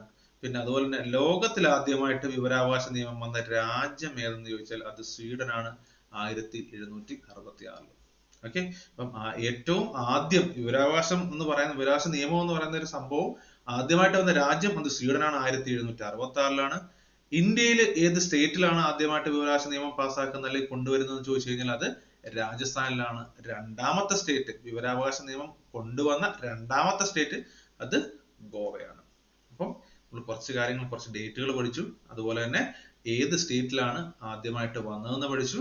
ലോകത്ത് ഏത് രാജ്യത്താണ് വിവരാവകാശ നിയമം നിലവിൽ വന്നതെന്ന് നമ്മൾ പഠിച്ചു. സ്വീഡൻ 1766. അപ്പൊ നമുക്ക് നേരെ അടുത്ത പോയിന്റിലേക്ക് പോകാം. ഓക്കെ, നമുക്ക് അടുത്ത പോയിന്റിലേക്ക് നോക്കാം. അടുത്ത പോയിന്റാണ്, ആദ്യമായിട്ട് വിവരാവകാശ നിയമപ്രകാരം അപേക്ഷ സമർപ്പിച്ച വ്യക്തി അതാരാണെന്ന് ചോദിച്ചാൽ അത് ഷാഹിദ് റസാബറിനെയാണ്. ആദ്യമായിട്ട് ഈ റൈറ്റ് ടു ഇൻഫർമേഷൻ ആക്ട് അത് ഉപയോഗപ്പെടുത്തിക്കൊണ്ട് ഇൻഫർമേഷന് വേണ്ടിയിട്ട് എനിക്ക് കുറച്ച് വിവരങ്ങൾ വേണം എന്നും പറഞ്ഞിട്ട് ആദ്യമായിട്ട് അപേക്ഷ സമർപ്പിച്ച വ്യക്തിയാണ് ഷാഹിദ് റസാബറിനെയാണ്. അത് എവിടെയാണ് സമർപ്പിച്ചത്? അത് മഹാരാഷ്ട്രയിലാണ്, പൂനെ പോലീസ് സ്റ്റേഷനിലാണ് അദ്ദേഹം എന്ത് ചെയ്യുന്നത്, ഈ അപേക്ഷ സമർപ്പിച്ചിട്ട് വിവരങ്ങൾ തേടിയത്. ഓക്കെ, അതുപോലെ തന്നെ കൃത്യമായി വിവരം നൽകുന്നതിൽ വീഴ്ച വരുത്തിയ പബ്ലിക് ഇൻഫർമേഷൻ ഓഫീസർക്കെതിരെ ജാമ്യമില്ല അറസ്റ്റ് വാറന്റ് പുറപ്പെടുവിച്ച ആദ്യ സംസ്ഥാനം അത് അരുണാചൽ പ്രദേശാണ്. ഓക്കെ, അത് നമുക്ക് കൃത്യമായിട്ട് നമുക്ക് പറയാം. ഇത് പബ്ലിക് ഇൻഫർമേഷൻ ഓഫീസർ ആരാണെന്നും ഇതിന്റെയൊക്കെ ഒരു രീതികൾ എന്തൊക്കെയാണെന്ന് നമുക്ക് പറയാം. അപ്പൊ നമുക്ക് ഇത്രയും മാത്രം ഓർത്താൽ മതി. കൃത്യമായിട്ട് വിവരത്തിന് റിക്വസ്റ്റ് ചെയ്ത് ഇൻഫർമേഷൻ വേണമെന്നുള്ള രീതിയിൽ റിക്വസ്റ്റ് കൊടുത്തിട്ട് അങ്ങനെ ആ വിവരം തിരിച്ചു കൊടുക്കുന്നതിനകത്ത് വീഴ്ച വരുത്തിയ പബ്ലിക് ഇൻഫർമേഷൻ ഓഫീസർക്കെതിരെ ജാമ്യമില്ല അറസ്റ്റ് വാറന്റ് പുറപ്പെടുവിച്ച ആദ്യ സംസ്ഥാനം അത് അരുണാചൽ പ്രദേശാണ്. അത്ര ഒന്ന് ഓർത്തിരിക്കുക. ബാക്കി ഡീറ്റെയിൽസ് ഞാൻ പറഞ്ഞുതരാം. അപ്പൊ നിങ്ങൾക്ക് ഈ പോയിന്റ് കൃത്യമായിട്ട് ബൈഹാർട്ട് ചെയ്യാൻ നിങ്ങൾക്ക് ഓർത്തിരിക്കാൻ പറ്റും. ഓക്കെ, അതായത് ഈ നിയമപ്രകാരം, ഈ നിയമവ്യവസ്ഥ പ്രകാരം ഇന്ത്യയിലെ ഏതൊരു പൗരനും ഒരു പൊതു അതോറിറ്റിയിൽ നിന്ന് വിവരങ്ങൾ അഭ്യർത്ഥിക്കാം. ആവശ്യമായ വിവരങ്ങൾക്ക് 30 ദിവസത്തിനകം മറുപടി നൽകണം. ഇതാണ് റൈറ്റ് ടു ഇൻഫർമേഷൻ ആക്ടിന്റെ ഒരു പ്രൊവിഷൻ എന്ന് പറയുന്നത്. ഓക്കെ, ഇപ്പൊ ഉദാഹരണം ഞാൻ പറയുകയാണ്, ഇപ്പൊ നിങ്ങൾക്ക് ഒരു പ്രത്യേക കാര്യത്തെക്കുറിച്ച്, ഒരു ഭരണ സംവിധാനത്തെ കുറിച്ച് കുറച്ച് വിവരങ്ങൾ നിങ്ങൾക്ക് ആവശ്യമുണ്ട്. ഓക്കെ, അപ്പൊ നിങ്ങൾ ആ ഓഫീസിൽ ചെന്നിട്ട് അവിടുത്തെ ഇൻഫർമേഷൻ ഓഫീസർക്ക് നിങ്ങൾക്ക് റിക്വസ്റ്റ് കൊടുക്കാം. എനിക്ക് ഇന്ന കാര്യമായിട്ട് ബന്ധപ്പെട്ട്, ഇന്ന വിഷയവുമായിട്ട് ബന്ധപ്പെട്ട് അത് വിവരങ്ങൾ എനിക്ക് ആവശ്യമാണ് എന്ന് അപേക്ഷ കൊടുക്കുക. അപേക്ഷ കൊടുത്തതിന് ശേഷം അപേക്ഷ കൈപ്പറ്റി 30 ദിവസത്തിനുള്ളിൽ നിങ്ങൾക്ക് ആ പറഞ്ഞ നിങ്ങൾ ഏത് വിവരത്തിനാണോ നിങ്ങൾ റിക്വസ്റ്റ് ചെയ്ത് അത് നിങ്ങൾക്ക് തരേണ്ടതാണ്. നിങ്ങൾക്കുള്ള മറുപടി തരേണ്ടതാണ്. അത് ഒരു പൊതു അതോറിറ്റിയുടെ ഒരു ഉത്തരവാദിത്തമാണ്. ഓക്കെ, അപ്പം നിങ്ങൾക്ക് ഒരു ഗവൺമെന്റ് ഓഫീസിൽ നിന്ന് നിങ്ങൾക്ക് എന്തെങ്കിലും ഒരു വിഷയത്തെ സംബന്ധിച്ച് വിവരം നിങ്ങൾക്ക് ആവശ്യമുണ്ടെന്നുണ്ടെങ്കിൽ നിങ്ങൾക്ക് അതിന് അപേക്ഷ കൊടുക്കാം. അവിടുത്തെ ഇൻഫർമേഷൻ ഓഫീസർക്ക് നിങ്ങൾക്ക് കൊടുക്കാം. കൊടുത്തു കഴിഞ്ഞാൽ അവര് 30 ദിവസത്തിനുള്ളിൽ നിങ്ങൾക്ക് നിങ്ങൾ ഉദ്ദേശിച്ച ഇൻഫർമേഷൻ നിങ്ങൾക്ക് തന്നിരിക്കണം, അല്ലെങ്കിൽ നിങ്ങൾക്ക് കൃത്യമായ മറുപടി തന്നിരിക്കണം. ഓക്കെ, അതാണ് നിയമം. ഓക്കെ, അതുപോലെ തന്നെ വിവരാവകാശ നിയമം നടപ്പിലാക്കുന്നതിനായി ഒരു ത്രിതല ഘടന സ്ഥാപിച്ചിട്ടുണ്ട്. ഓക്കെ, അതായത് നമ്മുടെ രാജ്യത്ത് ഈ വിവരാവകാശം റിക്വസ്റ്റ് ചെയ്യുന്നതും അത് ഇഷ്യൂ ചെയ്യുന്നതും അതുമായിട്ട് ബന്ധപ്പെട്ട കാര്യങ്ങൾ നടത്തിക്കൊണ്ട് പോകുന്നതിന് വേണ്ടിയിട്ട് ഒരു 3 ടയർ സംവിധാനമുണ്ട്. 3 ടയർ. ഓക്കെ, 3 ടയർ സംവിധാനമുണ്ട്. ഓക്കെ, മൂന്ന് തരത്തില്, അതായത് 3 ലെവലിൽ നിൽക്കുന്ന ഒരു സംവിധാനമുണ്ട്. ഈ സംവിധാനത്തിന്റെ ഇങ്ങനെ ഇത് മൂന്നും കൂടെ, ഈ 3 സ്ഥലങ്ങളും ഒരുമിച്ച് പ്രവർത്തിക്കുന്നതിന്റെ ഭാഗമായിട്ടാണ് ഇന്ത്യയിൽ വിവരാവകാശ നിയമം പ്രോപ്പർ ആയിട്ട് നടത്തിക്കൊണ്ടുപോകാൻ പറ്റുന്നത്. അത് ഏതൊക്കെയാണ് 3 തലങ്ങൾ നോക്കാം. Public information officer, first appellate authority, central information commission. Okay, ഇത് മൂന്നുമാണ് ഏറ്റവും 3 ടയറുകൾ എന്ന് പറയുന്നത്. ഓക്കെ, ഇപ്പൊ ഒന്നാമത്തെ ഏറ്റവും താഴത്തെ വെച്ചാൽ പബ്ലിക് ഇൻഫർമേഷൻ ഓഫീസർ ആണ്. Okay, public information officer. അതിപ്പോ നിങ്ങൾ ഉദാഹരണത്തിന് നിങ്ങൾ ഇപ്പൊ സ്കൂളിൽ ചെന്ന് കഴിഞ്ഞാൽ, ഇപ്പൊ നിങ്ങൾ ഏതെങ്കിലും ഒരു ഗവൺമെന്റ് സ്കൂളിലോ അല്ലെങ്കിൽ ഏതൊരു സ്കൂളിലോ ചെന്ന് കഴിയുമ്പോൾ അവിടെ HMന്റെ പേര് വെച്ചതിന്റെ താഴെ പബ്ലിക് ഇൻഫർമേഷൻ ഓഫീസർ എന്നുകൂടി ഒരു ബോർഡ് നിങ്ങൾക്ക് കാണാൻ പറ്റും. നിങ്ങൾ നോക്കിയാൽ മതി. അപ്പം അതൊരു പൊതുസ്ഥാപനമാണ്. ആ പൊതുസ്ഥാപനത്തിലെ പൊതുഭരണകാര്യം കൈകാര്യം ചെയ്യുന്ന, അല്ലെ പൊതുഭരണമായിട്ട് ബന്ധപ്പെട്ട വിവരങ്ങളെല്ലാം കൈകാര്യം ചെയ്യുന്ന ആ സ്കൂളിലെ HM ആയിരിക്കും. ഓക്കെ, അതുകൊണ്ട് തന്നെയാണ് ആ HMന് നമ്മൾ കൊടുത്തിരിക്കുന്ന ഡെസിഗ്നേഷൻ ആണ് പബ്ലിക് ഇൻഫർമേഷൻ ഓഫീസർ എന്ന് പറയുന്നത്. Okay, public information. നിങ്ങൾക്ക് ആ സ്കൂളിൽ നിന്ന് ഡേറ്റ വേണമെന്നുണ്ടെങ്കിൽ നിങ്ങൾ അപേക്ഷ ഫസ്റ്റ് കൊടുക്കേണ്ട ആർക്കാണ്? ഈ പബ്ലിക് ഇൻഫർമേഷൻ ഓഫീസർക്കാണ്. ഓക്കെ, ഈ പബ്ലിക് ഇൻഫർമേഷൻ ഓഫീസർക്ക് നിങ്ങൾ അപേക്ഷ കൊടുത്തു കഴിഞ്ഞാൽ നിങ്ങൾ ഏത് ഡേറ്റിനാണോ അപേക്ഷ കൊടുത്തത് ആ ഡേറ്റ് തൊട്ട് 30 ദിവസത്തിനുള്ളിൽ നിങ്ങൾക്ക് അതിനുള്ള മറുപടി കിട്ടിയിരിക്കും. ഓക്കെ, അപ്പൊ ആദ്യത്തെ ടയർ എന്ന് വെച്ച് കഴിഞ്ഞാൽ, ഫസ്റ്റ് ടയർ എന്ന് വെച്ചാൽ PIO, അതായത് പബ്ലിക് ഇൻഫർമേഷൻ ഓഫീസർ. അതിന് മുകളിലാണ് ആപ്പലറ്റ് അതോറിറ്റി എന്ന് പറയുന്നത്. Okay, appellate authority. ഈ ആപ്പലറ്റ് അതോറിറ്റി എന്തിന് എന്ന് ചോദിച്ചു കഴിഞ്ഞാൽ, ഇപ്പൊ നിങ്ങളൊരു വിവരം വേണം എന്നുള്ള രീതിയിൽ നിങ്ങൾ പബ്ലിക് ഇൻഫർമേഷൻ ഓഫീസർക്ക് നിങ്ങളൊരു റിക്വസ്റ്റ് കൊടുത്തു. ഓക്കെ, നിങ്ങൾക്ക് മതിയായ വിവരങ്ങൾ നിങ്ങൾക്ക് തരുന്നില്ല ആര്? ഈ പബ്ലിക് ഇൻഫർമേഷൻ ഓഫീസർ എന്ന് വിചാരിച്ചു. നിങ്ങൾക്ക് 30 ദിവസം കൊണ്ട് നിങ്ങൾക്ക് മതിയായ വിവരങ്ങൾ നിങ്ങൾക്ക് തരുന്നില്ല. അതിനകത്ത് എന്തെങ്കിലും ഒരു ക്രമക്കേടോ എന്തെങ്കിലും ഒരു പ്രശ്നം ഉണ്ടാവുമെന്ന് വിചാരിക്കുക. പ്രശ്നം ഉണ്ടായി കഴിയുമ്പോൾ നിങ്ങൾക്ക് ഈ പബ്ലിക് ഇൻഫർമേഷൻ ഓഫീസർക്കെതിരെ ഒരു പരാതിക്ക് ശ്രമിക്കാം, ഒരു അപ്പീൽ കൊടുക്കുക. ആ അപ്പീൽ കൊടുക്കുന്ന അതോറിറ്റിയാണ് എന്തെന്ന് പറയുന്നത്? ആപ്പലറ്റ് അതോറിറ്റി എന്ന് പറയുന്നത്. ഓക്കെ, അപ്പൊ പബ്ലിക് ഇൻഫർമേഷൻ ഓഫീസറായി, അതിന് മുകളിൽ ആപ്പലറ്റ് അതോറിറ്റി ആയി. ഇതിന് മുകളിലാണ് സെൻട്രൽ ഇൻഫർമേഷൻ കമ്മീഷൻ എന്ന് പറയുന്ന കേന്ദ്ര വിവരാവകാശ കമ്മീഷൻ, അല്ലെങ്കിൽ സംസ്ഥാന വിവരാവകാശ കമ്മീഷൻ എന്ന് പറയും. ഓക്കെ, സ്റ്റേറ്റ് ഇൻഫർമേഷൻ കമ്മീഷനോ അല്ലെങ്കിൽ സെൻട്രൽ ഇൻഫർമേഷൻ കമ്മീഷനോ, അതാണ് ഏറ്റവും മുകളിൽ വരുന്നത്. അവരുടെ ജോലി എന്ന് വെച്ച് കഴിഞ്ഞാൽ ഈ നിയമങ്ങളെല്ലാം കൃത്യമായിട്ട് പരിപാലിക്കുക, ആരെങ്കിലും ഇതിനകത്ത് വീഴ്ച വരുത്തി കഴിഞ്ഞാൽ അവർക്കെതിരുള്ള നിയമ നടപടി സ്വീകരിക്കുക എന്നുള്ളതാണ് ഈ സെൻട്രൽ ഇൻഫർമേഷൻ കമ്മീഷന്റെ ഒരു ഉദ്ദേശം എന്ന് വെച്ച് കഴിഞ്ഞാൽ. അപ്പൊ 3 തലങ്ങൾ ഏതൊക്കെയാണ്? ഒന്ന് PIO, അതായത് പബ്ലിക് ഇൻഫർമേഷൻ ഓഫീസർ. രണ്ടാമത്തെന്ന് പറഞ്ഞാൽ ഫസ്റ്റ് ആപ്പലറ്റ് അതോറിറ്റി. അടുത്തത് ഏറ്റവും മുകളിൽ എന്ന് പറഞ്ഞാൽ സെൻട്രൽ ഇൻഫർമേഷൻ കമ്മീഷൻ അല്ലെങ്കിൽ കേന്ദ്ര വിവരാവകാശ കമ്മീഷൻ. ഇങ്ങനെ 3 തലങ്ങളിലായിട്ടാണ് ഇന്ത്യയിൽ വിവരാവകാശ നിയമം നടപ്പിലാക്കപ്പെടുന്നത്. ഓക്കെ, അപ്പൊ ആദ്യം പബ്ലിക് ഇൻഫർമേഷൻ ഓഫീസർക്ക് നമ്മൾ റിക്വസ്റ്റ് ചെയ്യുന്നു എന്ത് വിവരം വേണമെന്ന്. ഓക്കെ, അവർ 30 ദിവസങ്ങളിൽ നമുക്ക് വിവരം തരണം. ഇൻ കേസ് നമുക്ക് തരാൻ പറ്റിയില്ല എന്നുണ്ടെങ്കിൽ നമ്മൾ ഫസ്റ്റ് ആപ്പലറ്റ് അതോറിറ്റിക്ക് നമ്മൾ എന്ത് ചെയ്യുന്നു? നമ്മൾ അപ്പീൽ കൊടുക്കുന്നു. ഓക്കെ, അപ്പീൽ കൊടുത്തിട്ട് നമുക്ക് മതിയായ നീതി ലഭിക്കുന്നു. ഓക്കെ, അതും അവിടെയും പറ്റിയില്ല എന്നുണ്ടെങ്കിൽ ഇത് സെൻട്രൽ ഇൻഫർമേഷൻ കമ്മീഷനിലേക്ക് പോകുന്നു. അവിടെ നിന്ന് നേരിട്ട് നടപടി എടുക്കുന്നു. ഇതാണ് അതിന്റെ ഒരു പ്രൊസീജിയറും ആ ത്രിതല ഘടന എന്ന് പറയുന്നത്. ഓക്കെ, മനസ്സിലായെന്ന് വിശ്വസിക്കുന്നു. നമുക്ക് അടുത്ത പോയിന്റിലേക്ക് പോകാം. ഓക്കെ, വിവരാവകാശ നിയമം എല്ലാ സർക്കാർ സ്ഥാപനങ്ങളെയും അവരുടെ ഓഫീസുകൾ സുതാര്യമാക്കാൻ പ്രോത്സാഹിപ്പിക്കുന്നു. അവരുടെ രേഖകൾ കമ്പ്യൂട്ടർ വൽക്കരിച്ച് പൊതുജനങ്ങളിലേക്ക് വിവരങ്ങൾ വ്യാപകമായി പ്രചരിപ്പിക്കുന്നു. ഇത്ര ഉള്ള സിമ്പിൾ ആയിട്ട് പറഞ്ഞു കഴിഞ്ഞാൽ ഈ വിവരാവകാശ നിയമം കുറച്ചൊന്ന് വന്നതോടുകൂടി എന്ത് ചെയ്യുന്നത്? എല്ലാ സർക്കാർ ഓഫീസുകളിലെയും ഡേറ്റ എന്ത് ചെയ്യുന്നു? അത് കമ്പ്യൂട്ടറൈസ് ചെയ്തിട്ട് അത് ജനങ്ങളിലേക്ക് എത്തിക്കത്തക്ക രീതിയിൽ അതിനെ സ്റ്റോർ ചെയ്യുന്നു. ഇതാണ് വിവരാവകാശ നിയമത്തിന്റെ ഒരു അഡ്വാൻറ്റേജ് ആയിട്ട് പറയുന്നത്. ഓക്കെ, നമുക്ക് അടുത്ത പോയിന്റിലേക്ക് പോകാം. ഇനി നമുക്ക് മനസ്സിലാക്കേണ്ടത് വിവരാവകാശ നിയമത്തിന്റെ പ്രാധാന്യം, എന്തുകൊണ്ട് നമുക്കത് വേണം എന്നുള്ളതാണ് നമ്മൾ ഇതിനകത്ത് പറയാൻ പോകുന്നത്. ഓക്കെ, ഒന്നാമത്തെ കാര്യം എന്ന് വെച്ച് കഴിഞ്ഞാൽ 2005 വിവരാവകാശ നിയമം സാധാരണക്കാർക്ക് അവരുടെ ജോലി, പദ്ധതികൾ മുതലായവയെ കുറിച്ച് സർക്കാരിനെ ചോദ്യം ചെയ്യാനുള്ള അവസരങ്ങൾ നൽകിയിട്ടുണ്ട്. അതായത് ഒരു വ്യക്തിക്ക് അവരുടെ ജോലി സംബന്ധമായ കാര്യങ്ങൾ അല്ലെന്നുണ്ടെങ്കിൽ ഗവൺമെന്റ് നടപ്പിലാക്കാം എന്ന് പറയുന്ന ഒരു സ്കീമുമായിട്ട് ബന്ധപ്പെട്ട് ഗവൺമെന്റ് നടപ്പിലാക്കാൻ പറ്റിയില്ല, ഇല്ലെങ്കിൽ നടപ്പിലാക്കിയെങ്കിൽ ഇപ്പൊ സ്കീം കൊണ്ടുവരുന്നു, ആ സ്കീം എത്രത്തോളം സക്സസ്ഫുൾ ആയിരുന്നു എന്നൊരു പൗരന് മനസ്സിലാവണമെന്നുണ്ടെങ്കിൽ അതിന്റെ നമുക്കൊരു വിവരാവകാശം ഒരു പരാതി കൊടുക്കാൻ പറ്റും, റിക്വസ്റ്റ് കൊടുക്കാൻ പറ്റും. അപ്പൊ ഈ പദ്ധതികൾ നമുക്ക് മനസ്സിലാക്കാൻ പറ്റും, പദ്ധതികൾ എത്രത്തോളം സക്സസ് ആയിരുന്നു അല്ലെങ്കിൽ ഫെയിലുവർ ആണെന്ന് നമുക്ക് മനസ്സിലാക്കാൻ പറ്റും. അങ്ങനെ ജോലി സംബന്ധമായിട്ടും പദ്ധതികളുമായിട്ട് ബന്ധപ്പെട്ട് സർക്കാരിനെ ചോദ്യം ചെയ്യാനുള്ള അധികാരമാണ് നൽകുന്നത്? ഈ വിവരാവകാശ നിയമം കൊടുക്കുന്നത്. ഓക്കെ, അതുപോലെ തന്നെ അതായത് സാധാരണക്കാരന് ജോലിയെ സംബന്ധിച്ചും ഗവൺമെന്റ് പദ്ധതികളെ സംബന്ധിച്ചുള്ള വിവരങ്ങൾ തേടാൻ പറ്റുന്ന അതിനുള്ള റൈറ്റ് ആണ് എന്തെന്ന് പറയുന്നത് ഈ വിവരാവകാശ നിയമം എന്ന് പറയുന്നത്.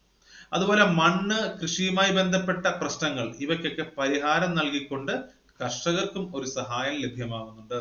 ഓക്കെ, ഇപ്പൊ മണ്ണുമായിട്ട് ബന്ധപ്പെട്ട കൃഷിക്കാരൊക്കെ സംബന്ധിച്ച് മണ്ണുമായിട്ട് ബന്ധപ്പെട്ട പ്രശ്നങ്ങൾ ഇല്ലെന്നുണ്ടെങ്കിൽ അവരുടെ കൃഷിയുമായി ബന്ധപ്പെട്ട കാര്യങ്ങൾ, ഇങ്ങനെയുള്ള കാര്യങ്ങൾക്ക് അവർക്ക് വിവരങ്ങൾ കൊടുത്ത് സഹായിക്കാൻ ഈ വിവരാവകാശ നിയമം ഒരു സഹായകമാണ് എന്ന് ഓർക്കുക. അതുപോലെ തന്നെ കോടതികളിൽ കെട്ടിക്കിടക്കുന്ന കേസുകൾ പരിഹരിക്കാൻ ഇത് സഹായിക്കുന്നു.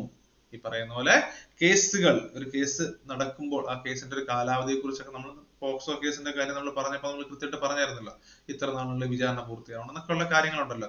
അങ്ങനെ കോടതിയിൽ തീർപ്പാകാതെ കിടക്കുന്ന പല കേസുകളും ഒക്കെ അത് പരിഹരിക്കാൻ വിവരാവകാശ നിയമം കൊണ്ട് നമുക്ക് കഴിയുന്നുണ്ട്.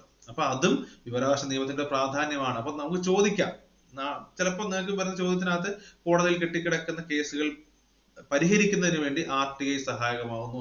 മേൽപ്പറഞ്ഞ പ്രസ്താവന ശരിയാണോ തെറ്റാണോ, ഇങ്ങനെ നമുക്ക് ചോദ്യം വരാം. ഓക്കെ, അപ്പം നമ്മൾ ഇതെല്ലാം കൃത്യമായിട്ട് അതാണ് പറഞ്ഞു പോകുന്നത്. ഓക്കെ, അപ്പം മനസ്സിലായെന്ന് വിശ്വസിക്കുന്നു. നമുക്ക് അടുത്ത പോയിന്റിലേക്ക് പോവാം. വിവരാവകാശ നിയമം 2005 പ്രകാരം രാജ്യത്തെ ഏത് ഓഫീസിനോടും വിവരങ്ങൾ നൽകാൻ ഉത്തരവിടാനുള്ള പരമോന്നത അധികാരിയായി വിവരാവകാശ കമ്മീഷനെ ഇത് അധികാരപ്പെടുത്തുന്നു. ഓക്കെ, അതായത് വിവരാവകാശ നിയമം 2005 വിവരാവകാശ നിയമം നിലവിൽ വന്നതോടുകൂടി നമ്മളുടെ ഇന്ത്യ രാജ്യത്തെ എല്ലാ ഓഫീസിനോടും ആരൊക്കെ വിവരങ്ങൾ ചോദിക്കുന്നു ആ വിവരങ്ങളെല്ലാം കൃത്യമായിട്ട് കൊടുക്കണം എന്ന് പറയാൻ കെൽപ്പുള്ള ഒരു പരമോന്നതമായ ഒരു അതോറിറ്റിയാണ് എന്ത്, വിവരാവകാശ കമ്മീഷൻ എന്ന് പറയുന്നത്. ആ അതോറിറ്റിക്ക് റൈറ്റ് എവിടെ നിന്ന് കിട്ടി? വിവരാവകാശ നിയമത്തിൽ നിന്ന് കിട്ടി. ഓക്കെ, അപ്പം നിങ്ങൾക്ക് ഇന്ത്യയിലെ ഏത് ഗവൺമെന്റ് ഓഫീസിൽ നിന്നും എന്ത് വിവരം കിട്ടാനും ഏത് നിയമം മൂലം പറ്റും? വിവരാവകാശ നിയമം മൂലം പറ്റും. അതുപോലെ തന്നെ വിവരാവകാശ ലംഘനത്തിന് ശിക്ഷിക്കാൻ കമ്മീഷനെ അധികാരപ്പെടുത്തുകയും ചെയ്യുന്നു.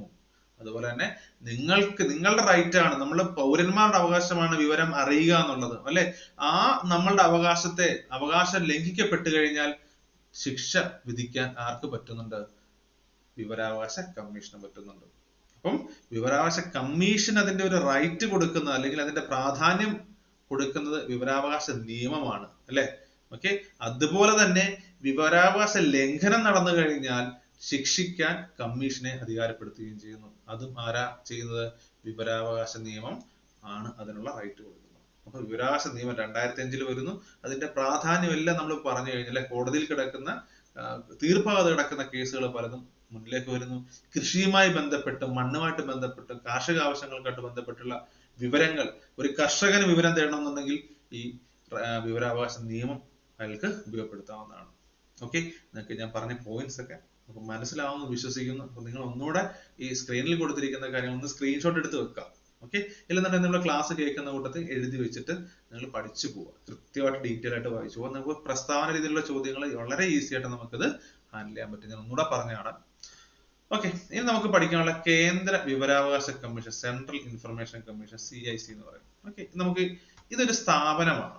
ഓക്കെ, അപ്പോൾ ഇതെന്ത് സ്ഥാപനം എന്ന് ചോദിച്ചു കഴിഞ്ഞാൽ ഇതൊരു സ്റ്റാറ്റ്യൂട്ടറി ഓർഗനൈസേഷൻ ആണ്. നമ്മൾ സ്റ്റാറ്റ്യൂട്ടറി ഓർഗനൈസേഷനും കോൺസ്റ്റിറ്റ്യൂഷണൽ ഓർഗനൈസേഷനും ഒക്കെ നമ്മൾ ഒരുപാട് തവണ പറഞ്ഞത് അതിന്റെ ഡിഫറൻസ്, അല്ലെ? സ്റ്റാറ്റ്യൂട്ടറി ഓർഗനൈസേഷൻ എന്ന് പറഞ്ഞു കഴിഞ്ഞാല് പാർലമെന്റിൽ പാസ്സാക്കുന്ന ഒരു നിയമം, ഭരണഘടനയിലല്ല, പാർലമെന്റിൽ ഒരു നിയമം കൊണ്ടുവരുന്നു, ആ നിയമം പാസ്സാക്കുന്നു, അല്ല ബില്ല് കൊണ്ടുവരുന്നു, ബില്ല് പാസ്സാക്കുന്നു, നിയമമാകുന്നു. ആ നിയമത്തിന്റെ അടിസ്ഥാനത്തിൽ രൂപം കൊള്ളുന്ന സ്ഥാപനമാണെങ്കിൽ നമ്മൾ അതിനെ സ്റ്റാറ്റ്യൂട്ടറി എന്ന് പറയുന്നുണ്ട്. അപ്പം അങ്ങനെ നോക്കുമ്പോൾ കേന്ദ്ര വിവരാവകാശ കമ്മീഷൻ എന്ന് പറയുന്നത് ഒരു സ്റ്റാറ്റ്യൂട്ടറി ഓർഗനൈസേഷൻ ആണ്. കാരണം എന്താ, നമ്മൾ പറഞ്ഞല്ലോ, വിവരാവകാശ ബില്ല് എന്താണ് മെയ് 11 ലോക്സഭ പാസ്സാക്കി, മെയ് 12 രാജ്യസഭ പാസ്സാക്കി, ഒക്ടോബർ 12 നിലവിൽ വരുന്നു, ജൂൺ 15 പ്രസിഡന്റ് സൈൻ ചെയ്യുന്നു. അങ്ങനെ വന്ന ഒരു നിയമം കൊണ്ട് രൂപം കൊണ്ട സ്ഥാപനമാണ് കേന്ദ്ര വിവരാവകാശ കമ്മീഷൻ. അതുകൊണ്ട് നമ്മൾ അതിനെ സ്റ്റാറ്റ്യൂട്ടറി ഓർഗനൈസേഷൻ എന്ന് പറയുന്നു. ഞാൻ ജസ്റ്റ് ഒന്ന് പറഞ്ഞതേ ഉള്ളൂ, നമ്മൾ എല്ലാ ക്ലാസ്സുകളിലും ഞാൻ പറയാറുണ്ട്. ഓക്കെ, അപ്പൊ നമുക്ക് നോക്കാം. വിവരാവകാശ നിയമം 2005 പ്രകാരം 2005 ഒക്ടോബർ 12 മുതലാണ് എന്ത് പ്രാബല്യത്തിൽ വരുന്നത്? വിവരാവകാശ കമ്മീഷൻ പ്രാബല്യത്തിൽ വരുന്നത്. ഓക്കെ, അപ്പം ഇതിന്റെ അടിസ്ഥാനം എന്താണ്? കേന്ദ്ര വിവരാവകാശ കമ്മീഷന്റെ അടിസ്ഥാനം എന്തെന്ന് ചോദിച്ചു കഴിഞ്ഞാൽ വിവരാവകാശ നിയമം 2005 ആണ്. ഓക്കെ, എന്നാണ് നിലവിൽ വന്നതെന്ന് ചോദിച്ചു കഴിഞ്ഞാൽ 2005 ഒക്ടോബർ 12 കേന്ദ്ര വിവരാവകാശ കമ്മീഷൻ നിലവിൽ വരുന്നത്. ഓക്കെ, ക്ലിയർ ആണെന്ന് വിശ്വസിക്കുന്നു. ഓക്കെ, അടുത്ത പോയിന്റ് എന്ന് വെച്ച് കഴിഞ്ഞാൽ മുഖ്യ വിവരാവകാശ കമ്മീഷണറുടെ നേതൃത്വത്തിലാണ് കേന്ദ്ര വിവരാവകാശ കമ്മീഷൻ പ്രവർത്തിക്കുന്നത്. ഞാൻ പറഞ്ഞല്ലേ, ഇതൊരു സ്റ്റാറ്റ്യൂട്ടറി ഓർഗനൈസേഷൻ. നമുക്കറിയാം, ഒരു ഓർഗനൈസേഷനെ പരിഗണിക്കുമ്പോൾ അതിന് എന്തായാലും ഒരു ഹെഡ് ഉണ്ടാവും അല്ലെ. അതിന്റെ അഫയേഴ്സ് മൊത്തം നോക്കാൻ അതിന്റെ ഒരു കമ്മീഷൻ അല്ലെങ്കിൽ ഒരു സ്ഥാപനം നിലനിൽക്കുന്നു. ആ സ്ഥാപനത്തിന്റെ എല്ലാ കാര്യങ്ങളും നോക്കാൻ ഒരു അധ്യക്ഷൻ അല്ലെങ്കിൽ ഏറ്റവും ടോപ്പ് മോസ്റ്റ് പദവിയിൽ ഒരാൾ ആവശ്യമാണ്. ഓക്കെ, അതുപോലെ തന്നെ കേന്ദ്ര വിവരാവകാശ കമ്മീഷനും ഒരു അധ്യക്ഷനുണ്ട്. അദ്ദേഹത്തിന്റെ പേരാണ് മുഖ്യ വിവരാവകാശ കമ്മീഷണർ എന്ന് പറയുന്നത്. ഓക്കെ, ചീഫ് ഇൻഫർമേഷൻ കമ്മീഷണർ എന്ന് പറയും. മുഖ്യ വിവരാവകാശ കമ്മീഷണറാണ് ഏതിന്റെ ഹെഡ്? കേന്ദ്ര വിവരാവകാശ കമ്മീഷന്റെ ഹെഡ് എന്ന് പറയുന്നത്. ഓക്കെ, ആ ഒരു സ്ഥാനപ്പേരാണ് ഞാൻ പറഞ്ഞത്. ഓക്കെ, അതുപോലെ തന്നെ അദ്ദേഹത്തിനെ സഹായിക്കാനായി മറ്റ് വിവരാവകാശ കമ്മീഷണർമാരെ നിയമിക്കുന്നു. അപ്പൊ എന്തൊക്കെയാണ്? ചീഫ് ഇൻഫർമേഷൻ കമ്മീഷണർ ഉണ്ട്, അതിന്റെ താഴെ ഇൻഫർമേഷൻ കമ്മീഷണേഴ്സ്. അപ്പൊ CIC ഉണ്ട്, IC ഉണ്ട്. ഓക്കെ, അപ്പൊ CIC എന്ന് പറയുന്നത് സെൻട്രൽ ഇൻഫർമേഷൻ കമ്മീഷൻ ആണ്. അദ്ദേഹത്തെ സഹായിക്കുന്നതിന് വേണ്ടിയിട്ടാണ് എന്തുള്ളത്? മറ്റ് ഇൻഫർമേഷൻ കമ്മീഷണർമാരുള്ളത്. ഓക്കെ, അതിന്റെ എണ്ണം 10ൽ കൂടാൻ പാടില്ല. ഓക്കെ, അതൊരു റൂളാണ്. 10 പേരിൽ കൂടുതൽ അംഗങ്ങളെ ആവശ്യമില്ല ചീഫ് ഇൻഫർമേഷൻ കമ്മീഷണർക്ക്. ഓക്കെ, അപ്പൊ കേന്ദ്ര വിവരാവകാശ കമ്മീഷനെ കുറിച്ച് പറയുമ്പോൾ വിവരാവകാശ നിയമം 2005 പ്രകാരം നിലവിൽ വന്നതാണ്. ഒക്ടോബർ 12-നാണ് നിലവിൽ വരുന്നത്. അതുപോലെ തന്നെ കേന്ദ്ര വിവരാവകാശ കമ്മീഷന്റെ പദവിയിലിരിക്കുന്നത്, ഏറ്റവും ഉന്നതമായ പദവിയിലിരിക്കുന്ന ആരാണ്? അത് മുഖ്യ വിവരാവകാശ കമ്മീഷണർ അല്ലെങ്കിൽ ചീഫ് ഇൻഫർമേഷൻ കമ്മീഷണറാണ്. അദ്ദേഹത്തെ സഹായിക്കാൻ ആരുണ്ട്? മറ്റ് വിവരാവകാശ കമ്മീഷണർമാരുണ്ട്. അവരുടെ എണ്ണം 10ൽ കൂടാൻ പാടില്ല, 10ൽ കൂടില്ല. ഓക്കെ, ഇത്രയാണ് സ്ട്രക്ചർ എന്ന് പറയുന്നത്. ഓക്കെ, നമുക്ക് അടുത്ത പോയിന്റ് പറയാം. 5 വർഷത്തേക്കാണ് ചീഫ് ഇൻഫർമേഷൻ കമ്മീഷണറുടെ ചുമതല. 5 വർഷമാണ് അദ്ദേഹം ജോലി ചെയ്യേണ്ടത്. ഓക്കെ, ഇനി നമുക്ക് നോക്കേണ്ടത് ഇദ്ദേഹത്തെ തെരഞ്ഞെടുക്കുന്ന ആരൊക്കെയാണെന്ന് നമുക്ക് നോക്കേണ്ടത്. അല്ലെങ്കിൽ ഈ മുഖ്യ വിവരാവകാശ കമ്മീഷണറെയും മറ്റ് വിവരാവകാശ കമ്മീഷണറെയും ആരാണ് തെരഞ്ഞെടുക്കുന്നത്? ഓക്കെ, അത് നമുക്ക് നോക്കണം. ഓക്കെ, സിംപ്ലി പറയുന്നത് രാഷ്ട്രപതിയാണ് ചീഫ് ഇലക്ഷൻ കമ്മീഷണർമാരെയും ചീഫ് ഇലക്ഷൻ കമ്മീഷണറെയും മറ്റ് കമ്മീഷണർമാരെയും എന്താ പറയുന്നത് നിയമിക്കുന്നത്. ഓക്കെ, ഈ നിയമിക്കുന്നതിന് വേണ്ടി പ്രസിഡന്റിനോട് റിക്വസ്റ്റ് കൊടുക്കുന്ന അല്ലെങ്കിൽ പ്രസിഡന്റിന് ഒരു പേര് നോമിനേറ്റ് ചെയ്യുന്ന ആരെന്ന് ചോദിച്ചു കഴിഞ്ഞാൽ ഒരു സമിതിയാണ്. ഓക്കെ, ആ സമിതിയിൽ ആരൊക്കെ ഉണ്ടെന്ന് വെച്ചാൽ പ്രധാനമന്ത്രി ഉണ്ട്. അത് പ്രധാനമന്ത്രി ആയിരിക്കും ചെയർപേഴ്സൺ ആ സമിതിയുടെ. ഓക്കെ, അതുപോലെ തന്നെ ലോക്സഭയിലെ പ്രതിപക്ഷ നേതാവുണ്ട്. പിന്നെ പ്രധാനമന്ത്രി നാമനിർദ്ദേശം ചെയ്യുന്ന ഒരു കേന്ദ്ര ക്യാബിനറ്റ് മന്ത്രി. ഇത്രയും പേര് ചേരുന്ന ഒരു സമിതി ഉണ്ടല്ലേ, ഇത്രയും പേര് ചേരുന്ന ഒരു സമിതി. ഓക്കെ, ഈ സമിതി എന്ത് ചെയ്യും? ഒരാളുടെ പേര് പ്രസിഡന്റിന് നോമിനേറ്റ് ചെയ്യും. ഓക്കെ, അപ്പൊ അങ്ങനെ ആ പേരിൽ നിന്നാണ് പ്രസിഡന്റ് നിയമിക്കുന്ന ആരെ? വിവരാവകാശ കമ്മീഷണർമാരെ നിയമിക്കുന്നത്. ഓക്കെ, അപ്പൊ ഞാൻ ഒന്നുകൂടെ പറയാം. ഈ മുഖ്യ വിവരാവകാശ കമ്മീഷണറെയും മറ്റ് വിവരാവകാശ കമ്മീഷണർമാരെയും നിയമിക്കുന്നത് പ്രസിഡന്റ് ആണ്. ഓക്കെ, ഈ പ്രസിഡന്റിന് ആരാണ് ഒരു പേര് നോമിനേറ്റ് ചെയ്യുന്നത് ചോദിച്ചു കഴിഞ്ഞാൽ അതൊരു സമിതിയാണ് പേര് നോമിനേറ്റ് ചെയ്യുന്നത്. ഓക്കെ, അപ്പൊ സമിതി എന്ന് പറയുമ്പോൾ 3-ലധികം ആൾക്കാരുണ്ടാവില്ല. അപ്പൊ ഈ സമിതിയിൽ ആരൊക്കെ ഉണ്ടെന്ന് ചോദിച്ചു കഴിഞ്ഞാൽ പ്രധാനമന്ത്രി ഉണ്ട്. പ്രധാനമന്ത്രി ആയിരിക്കും ആ സമിതിയുടെ ചെയർപേഴ്സൺ. അതുപോലെ തന്നെ പ്രതിപക്ഷ നേതാവുണ്ട്, ലോക്സഭയിലെ പ്രതിപക്ഷ നേതാവുണ്ട് രണ്ടാമത്തെ ആള്. മൂന്നാമത്തെ ആള് ഒരു കേന്ദ്ര ക്യാബിനറ്റ് മന്ത്രിയാണ്. അത് പ്രധാനമന്ത്രി നോമിനേറ്റ് ചെയ്യുന്ന ഒരു ക്യാബിനറ്റ് മന്ത്രി. ഇങ്ങനെ 3 പേര് ചേരുന്ന ഒരു സമിതി ഉണ്ടാക്കുന്നു. ഈ സമിതി ഒരാളുടെ പേര് പ്രസിഡന്റിന് നിർദ്ദേശിക്കുന്നു. പ്രസിഡന്റ് ആ പേരുകാരനായ വ്യക്തിയെ നിയമിക്കുന്നു അല്ലെങ്കിൽ വ്യക്തികളെ നിയമിക്കുന്നു. ഇതാണ് ആ പ്രോസസ് എന്ന് പറയുന്നത്. ഓക്കെ, മനസ്സിലായെന്ന് വിശ്വസിക്കുന്നു. നമുക്ക് അടുത്ത പോയിന്റിലേക്ക് പോവാം. ഓക്കെ, ഇനി അവർ ഏതൊക്കെ മേഖലകളിൽ നിന്ന് വരുന്നവരെയാണ് തിരഞ്ഞെടുക്കുന്നത് നമുക്ക് നോക്കാം. അവർക്കൊരു ക്വാളിഫിക്കേഷൻ ഉണ്ടാവുമല്ലോ. ഇപ്പം മുഖ്യ വിവരാവകാശ കമ്മീഷണർ, അദ്ദേഹത്തിന്റെ ക്വാളിഫിക്കേഷൻ എന്തായിരിക്കണം, എന്തൊക്കെ കാര്യങ്ങളെ കുറിച്ച് അറിഞ്ഞിരിക്കണം, അവരുടെ പ്രത്യേകതകൾ എന്തൊക്കെയായിരിക്കണം എന്ന് നമുക്ക് നോക്കാം. ഓക്കെ, മുഖ്യ വിവരാവകാശ കമ്മീഷണറും മറ്റു വിവരാവകാശ കമ്മീഷണർമാരും നിയമം, ശാസ്ത്രം, ടെക്നോളജി, ജേർണലിസം, ഭരണപരമായ വിഷയങ്ങൾ എന്നിവയിൽ മികവ് തെളിയിച്ചവരായിരിക്കും. കാരണം അവർ ഡീല് ചെയ്യേണ്ട വിഷയങ്ങൾ അതായതുകൊണ്ട് തന്നെ നിയമത്തിന്റെ മേഖലകളിൽ പ്രാഗൽഭ്യം തെളിയിച്ച ആളായിരിക്കണം. അതായത് സയൻസ് ആൻഡ് ടെക്നോളജിയിൽ അറിവുള്ള ആളായിരിക്കണം, അല്ലെങ്കിൽ ജേർണലിസത്തെ കുറിച്ച് അല്ലെങ്കിൽ ജേർണലിസ്റ്റ് ആയിരിക്കണം, അല്ലെങ്കിൽ ഭരണപരമായ വിഷയങ്ങൾ എന്നിവയിൽ മികവ് തെളിയിച്ചതായിരിക്കണം. ഇത്രയും മേഖലകളിൽ നിന്നുള്ള ആൾക്കാരെയാണ് ഈ ഞാൻ മുമ്പ് പറഞ്ഞൊരു സമിതി ഉണ്ടല്ലോ, പ്രധാനമന്ത്രി, ലോകസഭയിലെ പ്രതിപക്ഷ നേതാവ്, അതുപോലെ തന്നെ പ്രധാനമന്ത്രി നോമിനേറ്റ് ചെയ്യുന്ന ഒരു ക്യാബിനറ്റ് മന്ത്രി, ഈ 3 പേരടങ്ങുന്ന ഒരു സമിതി എന്ത് ചെയ്യും? ഈ സയൻസ് ആൻഡ് ടെക്നോളജി രംഗത്ത് നിന്നോ അല്ലെങ്കിൽ ജേർണലിസം രംഗത്ത് നിന്നോ ഭരണപരമായ വിഷയങ്ങൾ മികവ് തെളിയിച്ച ഇങ്ങനെ ഈ മേഖലകളിൽ നിന്നുള്ള ഒരാളെ എന്ത് ചെയ്യും? പ്രസിഡന്റിന് നോമിനേറ്റ് ചെയ്ത് കൊടുക്കും. പ്രസിഡന്റ് ഓക്കെ ആണെന്നുണ്ടെങ്കിൽ പ്രസിഡന്റ് ആ ആളെ ഈ ചീഫ് ഇൻഫർമേഷൻ കമ്മീഷണറായിട്ടും മറ്റ് വിവരാവകാശ കമ്മീഷണറായിട്ടും നിയമിക്കും. ഓക്കെ, അതുപോലെ തന്നെ കണ്ടീഷൻ ഉണ്ട്, മുഖ്യ വിവരാവകാശ കമ്മീഷണറും മറ്റ് വിവരാവകാശ കമ്മീഷണർമാരും പാർലമെന്റിലെ അംഗങ്ങളാകാൻ പാടില്ല, MP ആകാൻ പാടില്ല എന്നൊരു നിയമമുണ്ട്. ഓക്കെ, അതുപോലെ തന്നെ സംസ്ഥാനങ്ങളിലെയോ കേന്ദ്രഭരണ പ്രദേശങ്ങളിലെയോ നിയമസഭയിലെ അംഗങ്ങളാകാനും പാടില്ല, MLA ആകാൻ പാടില്ല. ഓക്കെ, അപ്പം മുഖ്യ വിവരാവകാശ കമ്മീഷണറും മറ്റു വിവരാവകാശ കമ്മീഷണർമാരും എന്താകാൻ പാടില്ല? MP ആകാൻ പാടില്ല. ലോക്സഭയിലോ അല്ലെങ്കിൽ പാർലമെന്റിലെ MP ആകാൻ പാടില്ല, പാർലമെന്റിലെ അംഗങ്ങളാകാൻ പാടില്ല. പിന്നെന്ന് വെച്ച് കഴിഞ്ഞാൽ സംസ്ഥാന നിയമസഭയിലോ അല്ലെങ്കിൽ കേന്ദ്രഭരണ പ്രദേശങ്ങളിലെ നിയമസഭയിലെ മെമ്പർ ആകാനും MLA ആകാനും പാടില്ല. അപ്പൊ MP ആകാൻ പാടില്ല, MLA ആകാൻ പാടില്ല. പക്ഷെ സയൻസ് ടെക്നോളജി സയൻസ് ടെക്നോളജി നിയമം, ജേർണലിസം ഇങ്ങനെ കുറെ വിഷയങ്ങളിൽ കഴിവ് തെളിയിച്ച വ്യക്തിയായിരിക്കണം. ഓക്കെ, അപ്പോൾ കണ്ടീഷൻ മനസ്സിലാവുന്നുണ്ടല്ലോ. അടുത്ത നമുക്ക് നോക്കാം. അതുപോലെ തന്നെ ഒരു രാഷ്ട്രീയ പാർട്ടികളിൽ സജീവമായി പ്രവർത്തിക്കുന്നവരാകരുത്. ഒരു രാഷ്ട്രീയ പാർട്ടിയില് സജീവമായി പ്രവർത്തിക്കുന്നവർ ആയിരിക്കരുത്. അതുപോലെ തന്നെ മറ്റ് ഗവൺമെന്റ് ഉദ്യോഗസ്ഥന്മാർ ആയിരിക്കാൻ പാടില്ല. മുഖ്യ വിവരാവകാശ കമ്മീഷനും മറ്റ് വിവരാവകാശ കമ്മീഷണർമാർക്കും പ്രസിഡന്റിന്റെ മുന്നിലാണ് സത്യപ്രതിജ്ഞ ചെയ്യുന്നത്. ഓക്കെ, അപ്പം കണ്ടീഷൻസ് പറഞ്ഞില്ല, രാഷ്ട്രീയ പാർട്ടിയിലെ മെമ്പർ ആകാൻ പാടില്ല, MP ആകാൻ പാടില്ല, MLA ആകാൻ പാടില്ല, മറ്റ് ഗവൺമെന്റ് ഉദ്യോഗസ്ഥരാകാൻ പാടില്ല, ഇതെല്ലാം കണ്ടീഷനാണ്. ഓക്കെ, ഇങ്ങനെ അല്ലാത്ത ഒരാളെ നമ്മൾ പ്രസിഡന്റ് നിയമിച്ചു. ഓക്കെ, ആരായിട്ട് നിയമിച്ചു? ചീഫ് ഇൻഫർമേഷൻ കമ്മീഷണർ അല്ലെങ്കിൽ മുഖ്യ വിവരാവകാശ കമ്മീഷണറായിട്ട് നിയമിച്ചു കഴിഞ്ഞാൽ ഇവര് സത്യപ്രതിജ്ഞ ചെയ്യുന്ന ആരുടെ മുന്നിലാണ്? പ്രസിഡന്റിന്റെ മുന്നിലായിരിക്കണം സത്യപ്രതിജ്ഞ ചെയ്യേണ്ടത്. പ്രസിഡന്റ് ആണല്ലോ നിയമിക്കുന്നത്, അപ്പൊ പ്രസിഡന്റിന്റെ മുന്നിൽ സത്യപ്രതിജ്ഞ ചെയ്യണം. ഓക്കെ, അതുപോലെ തന്നെ മുഖ്യ വിവരാവകാശ കമ്മീഷണറും മറ്റ് വിവരാവകാശ കമ്മീഷണർമാരും രാജി സമർപ്പിക്കേണ്ടത് ആരുടെ അടുക്കലാണ്? അത് പ്രസിഡന്റിന്റെ മുന്നിലാണ്. ഓക്കെ, പ്രസിഡന്റ് ആണ് അവരെ നിയമിക്കുന്നത്. അതുകൊണ്ട് തന്നെ പ്രസിഡന്റിനായിരിക്കണം മുഖ്യ വിവരാവകാശ കമ്മീഷണറും മറ്റ് വിവരാവകാശ കമ്മീഷണർമാരും എന്ത് ചെയ്യേണ്ടത്? റിസൈൻ ലെറ്റർ കൊടുക്കേണ്ടത്. ഓക്കെ, അപ്പൊ നമുക്ക് മനസ്സിലായെന്ന് വിശ്വസിക്കുന്നു. ഒന്നുകൂടെ പറയണമെന്നുണ്ടെങ്കിൽ ഇവര് ഏത് മേഖലയിൽ നിന്ന് വരുന്നവരായിരിക്കണം എന്ന് ഞാൻ പറഞ്ഞു കഴിഞ്ഞു.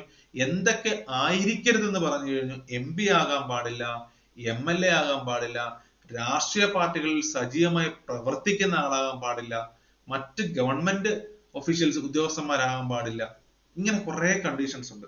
ഇങ്ങനെ ഇത്രയും കണ്ടീഷൻസ് ഒക്കെ അല്ലാത്ത ഒരു വ്യക്തിയെ നമ്മൾ തിരഞ്ഞെടുത്തു കഴിഞ്ഞാൽ, ഓക്കെ, ഒരു സമിതി ശുപാർശ ചെയ്തു, പ്രസിഡന്റിന്റെ കയ്യിൽ എത്തിക്കുന്നു, പ്രസിഡന്റ് നിയമിക്കുന്നു.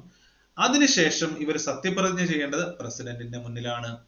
അതുപോലെ തന്നെ മുഖ്യ വിവരാവകാശ കമ്മീഷണറും മറ്റ് വിവരാവകാശ കമ്മീഷണർമാരും രാജി സമർപ്പിക്കേണ്ടത് ആർക്കാണ്? പ്രസിഡന്റ് അടുക്കലാണ്. ഓക്കെ, അപ്പം നിയമിക്കുന്നതും സത്യപ്രതിജ്ഞ ചെയ്യുന്നതും റിസൈൻ ചെയ്യുന്നതും പ്രസിഡന്റിന്റെ മുന്നിലാണ്. ഓക്കെ, അതുപോലെ തന്നെ വിവരാവകാശ നിയമ ഭേദഗതി 2019 ഒരു അമെൻഡ് ചെയ്തിട്ടുണ്ടായിരുന്നു. അത് പ്രകാരം കേന്ദ്ര സർക്കാർ തീരുമാനിക്കുന്ന രീതിയിൽ കമ്മീഷന്റെ ശമ്പളവും കാലാവധിയും മാറുന്നതായിരിക്കും. ഓക്കെ, അപ്പം ഇതിനകത്തൊരു അമെൻമെന്റ് വന്നിട്ടുണ്ടായിരുന്നു 2019. ഈ നിയമ ഭേദഗതി ഉണ്ട്, വിവരാവകാശ നിയമത്തിന്റെ ഒരു ഭേദഗതി വന്നു 2019. അത് പ്രകാരം ഈ കമ്മീഷന്റെ ശമ്പളം ഒക്കെ തീരുമാനിക്കുന്ന, കാലാവധിയും എല്ലാം തീരുമാനിക്കുന്ന ആരാണ്? കേന്ദ്ര സർക്കാർ ആയിരിക്കും. അതുകൊണ്ടായിരിക്കും ഒരു അമെൻമെന്റ് കൊണ്ടുവരുന്നത്. ഓക്കെ, അതുപോലെ തന്നെ മുഖ്യ തെരഞ്ഞെടുപ്പ് കമ്മീഷണറുടെ അതേ ശമ്പളമാണ് മുഖ്യ വിവരാവകാശ കമ്മീഷണർക്ക് കിട്ടുന്നത്. ഓക്കെ, നമുക്കറിയാം ഇലക്ഷൻ കമ്മീഷൻ എന്ന് പറഞ്ഞൊരു സ്ഥാപനമുണ്ടല്ലോ. അപ്പൊ ഇലക്ഷൻ കമ്മീഷന്റെ ഹെഡ് ആയിട്ടുള്ള ചീഫ് ഇലക്ഷൻ കമ്മീഷണർ, അദ്ദേഹത്തിന് കിട്ടുന്ന അതേ ശമ്പളം തന്നെയാണ് മുഖ്യ വിവരാവകാശ കമ്മീഷണർക്ക് കിട്ടുന്നത്. ഇത് ഏകദേശം 2,25,000 രൂപയ്ക്ക് അടുത്ത് വരുന്നുണ്ട്. ഓക്കെ, അതുപോലെ തന്നെ മറ്റ് വിവരാവകാശ കമ്മീഷണർമാർ തെരഞ്ഞെടുപ്പ് കമ്മീഷണർമാർ കൈപ്പറ്റുന്ന അതേ ശമ്പളം വാങ്ങുന്നു. അപ്പൊ ചീഫ് ഇൻഫർമേഷൻ കമ്മീഷണറും equal to chief election commission. ഇത് രണ്ട് സാലറിയുടെ കാര്യത്തിൽ. ഓക്കെ, CICയും ഈക്വൽ ആണ്, CECയും ഈക്വൽ ആണ്. ഓക്കെ, അതുകൊണ്ട് കാലാവധി 5 വർഷം അല്ലെങ്കിൽ പ്രായപരിധി 65. ഇതിൽ ഏതാണ് പെട്ടെന്ന് വരുന്നത് അതായിരിക്കും കണക്കിലെടുക്കുന്നത്. ഓക്കെ, പിന്നെ അതുപോലെ തന്നെ ഒരു ടൈപ്പിംഗ് എറർ ഉണ്ട്. Okay, proven misbehaviour. അതായത് പ്രൂവൺ മിസ്ബിഹേവിയർ, ഇൻകപ്പാസിറ്റി. ഇപ്പം നമ്മൾ പറയാണ്, ഇപ്പം ഒരു ചീഫ് ഇലക്ഷൻ കമ്മീഷണർ അദ്ദേഹത്തിന് അല്ലെങ്കിൽ അദ്ദേഹത്തിന്റെ ഒരു നമുക്ക് തെളിവ് സഹിതം കണ്ടുപിടിക്കപ്പെടുകയാണ് അദ്ദേഹത്തിന്റെ ഒരു സ്വഭാവത്തിനകത്തുണ്ടായ പ്രശ്നം അല്ലെങ്കിൽ അദ്ദേഹത്തിന്റെ ഭാഗത്തു നിന്നുണ്ടായ ഒരു വീഴ്ച. ആ വീഴ്ച ജെനുവിൻ ആണെന്നുണ്ടെങ്കിൽ അല്ലെങ്കിൽ അതുപോലെ തന്നെ ഇൻകപ്പാസിറ്റി, അദ്ദേഹം ഈ ഇലക്ഷൻ കമ്മീഷണർ എന്നുള്ള രീതിയിൽ കേപ്പബിൾ അല്ല എന്നുണ്ടെങ്കിൽ ഇതിന്റെ അടിസ്ഥാനത്തിൽ സുപ്രീം കോടതി നിന്ന് കൊടുക്കുന്ന റിപ്പോർട്ട് പ്രകാരം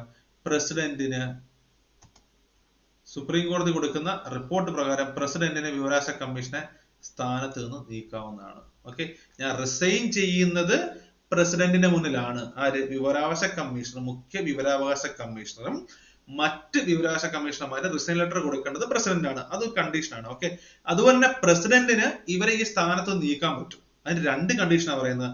ഒന്ന് പ്രൂവൺ മിസ്ബിഹേവിയർ, അതായത് അദ്ദേഹത്തിന്റെ ഭാഗത്തു നിന്നുണ്ടായ ഒരു വീഴ്ച. ഓക്കെ, അതുപോലെ തന്നെ ഇൻകപ്പാസിറ്റി, അതായത് അദ്ദേഹത്തിന്റെ ഡ്യൂട്ടി കാര്യങ്ങളും ഒക്കെ ഉത്തരവാദിത്തത്തോടെ ചെയ്യാൻ കേപ്പബിൾ അല്ല എന്നുണ്ടെങ്കിൽ ഈ രണ്ട് ഇതിൽ ഏതെങ്കിലും ഒരു റീസൺ തെളിവോടുകൂടി കൃത്യമായിട്ട് സുപ്രീം കോടതി റിപ്പോർട്ട് കൊടുത്തു കഴിയുമ്പോൾ സുപ്രീം കോടതി റിപ്പോർട്ടിൽ നിന്ന് പ്രസിഡന്റിന് തീരുമാനിക്കാൻ പറ്റും ഈ വ്യക്തിയെ, ഈ ഇലക്ഷൻ കമ്മീഷണറെ ഈ ഇൻഫർമേഷൻ കമ്മീഷണറെ ഈ സ്ഥാനത്ത് നിർത്തണോ അതോ പറഞ്ഞു വിടണോ തീരുമാനിക്കാൻ പറ്റും. അത് പ്രസിഡന്റിന്റെ ഒരു റൈറ്റ് ആണ്. ഓക്കെ, അതുപോലെ സെൻട്രൽ ഇൻഫർമേഷൻ കമ്മീഷന്റെ ഹെഡ് ക്വാർട്ടേഴ്സ് എന്ന് ചോദിച്ചു കഴിഞ്ഞാൽ അത് സെൻട്രൽ ഇൻഫർമേഷൻ കമ്മീഷൻ ഭവൻ, ബാബ ഗംഗനാഥ് മാർഗ്, ന്യൂഡൽഹി. ന്യൂഡൽഹിയിലാണെന്ന് ഓർത്തു വെക്കുക. ഇല്ലെങ്കിൽ ഇത് രണ്ടും ബാബ ഗംഗനാഥ് മാർഗും ഓർത്തു വെക്കുക. ഓക്കെ, ഇത്രയാണ് chief election commissioner, central information കമ്മീഷനെ കുറിച്ച് നമ്മൾ പഠിക്കാനുള്ളത്. അപ്പൊ നമ്മൾ ഇന്നത്തെ ക്ലാസ്സിൽ എന്തൊക്കെയാണ് ചർച്ച ചെയ്തത് ഒന്നുകൂടെ ഒരു റീക്യാപ്പ് നമുക്ക് നോക്കിയിട്ട് നമുക്ക് പോവാം. ആദ്യം നമ്മൾ എന്താണ് വിവരാവകാശം എന്ന് പഠിച്ചു, അതുപോലെ തന്നെ വിവരാവകാശ നിയമത്തെ കുറിച്ച് പഠിച്ചു, അതിന്റെ ലക്ഷ്യങ്ങളെ കുറിച്ച് നമ്മൾ മനസ്സിലാക്കി, പിന്നെ നിയമമായിട്ട് ബന്ധപ്പെട്ട കുറച്ച് ഡേറ്റുകൾ, നമുക്ക് പരീക്ഷയ്ക്ക് ചോദിക്കാൻ പറ്റുന്ന കുറച്ച് ഡേറ്റുകൾ പറഞ്ഞു. അതുതന്നെ അതിനകത്തെ വകുപ്പുകള്, അധ്യായങ്ങള്, ഷെഡ്യൂളുകള്, പിന്നെ ഇത് എന്നാണ് പാസ്സാക്കിയത്, ഡേറ്റുകളാണ് നമ്മൾ പറഞ്ഞത്.